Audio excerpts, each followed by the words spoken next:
semnat un acord interguvernamental între România și URSS pentru realizarea de astfel de aparate în Bacău. Prototipul a fost predat beneficiarului pe 22 iulie 1978, iar ultima livrare de avioane Iacovlev 52 în URSS s-a făcut în 1998, 37 de avioane Iac 52. Aparatele au fost livrate forțelor aeriene române, ungare, vietnameze și sovietice. Tot în Bacău a fost realizată și varianta Iac 52W cu rezervoare suplimentare în aripi, la cererea clienților din Statele Unite ale Americii, Marea Britanie, Franța, Italia, Germania, Australia și România pentru măriri.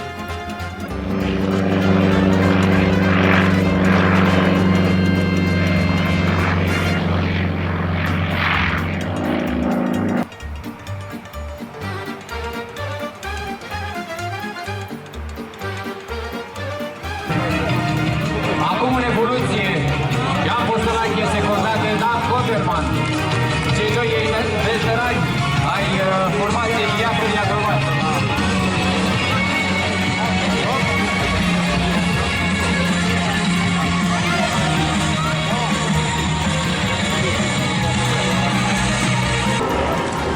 Lângă scenă. Evident, urmează looping-ul comandat de capul formației, Ioan Postolache. Pot să spun că după 2 ani de pauză, trecerea Fiatului. Viraj în urcare pe partea dreaptă.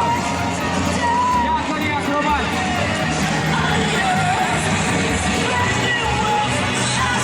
Un moment foarte emoționant pentru toți, cred.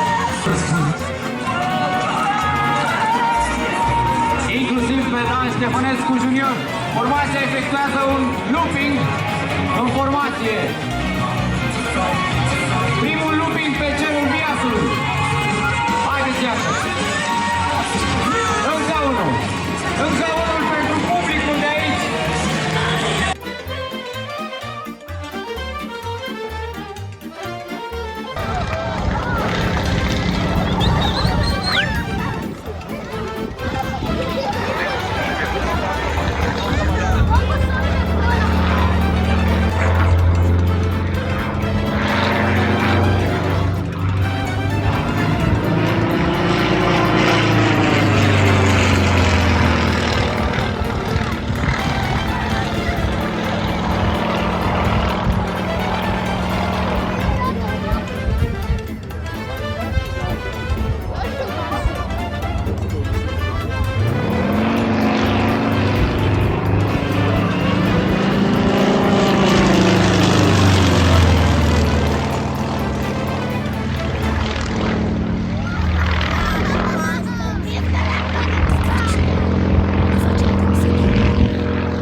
Yes, quite incredible.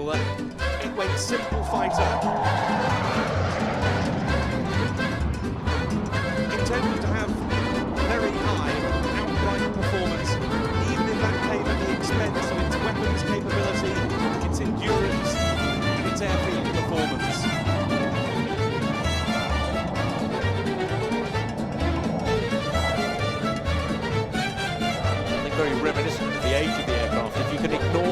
delta wing. It's a very, very similar shape to the English Electric Lightning.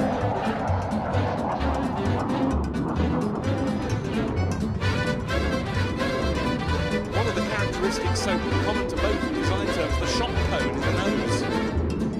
Yes, aerodynamically it slows the air down to subsonic speed as it goes over the first stage of the compressor blades, but quite a useful place to put the radar. Prototypes that Mikoyan Gurevich produced from 1954 onwards had a variety of configurations. They eventually settled on this delta wing. The first series production MiG-21s took to the air in 1956, and the aircraft was given the NATO code name of Fishbane.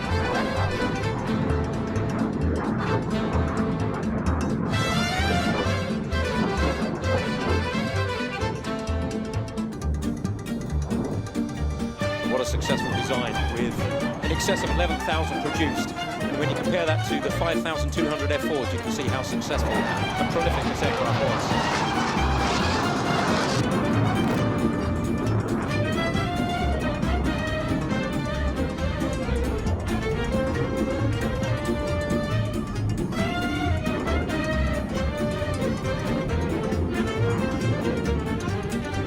And operated by an unbelievable 60 nations.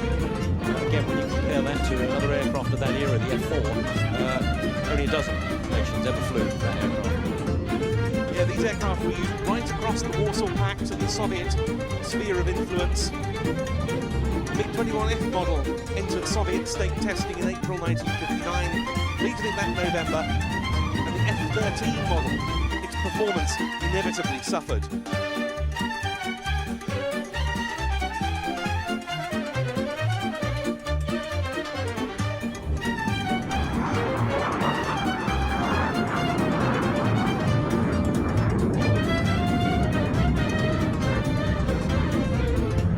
Delta wing gave the aircraft an excellent rate of climb and a poor turning capability in a close-in.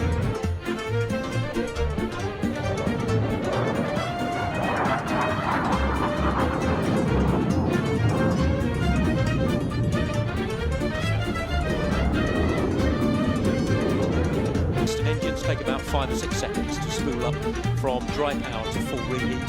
This is The pilot has a helmet-mounted display, a radar navigation system, and a good deal more. The sort of equipment carrying a lot of far more modern types you wouldn't expect it to be found in something as old as the MiG-21.